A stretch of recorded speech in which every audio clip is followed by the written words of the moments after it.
Welcome to the in front of me SONY Xperia Tablet Z, and I'll show you how to check battery health with Ampere App on this device. So first you should go into the Play Store application, and then in the search pool enter the Ampere. And now we have to get this application, so tap to install, tap here to accept, and wait a couple of seconds while the application downloading and installing on your device. Now just open the app here. Here click yes, I agree, pick close.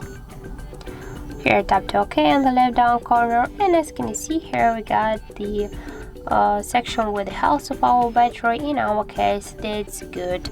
And also we got here another information about the level of our battery capacity, temperature, and other information like the Android version and model of our device.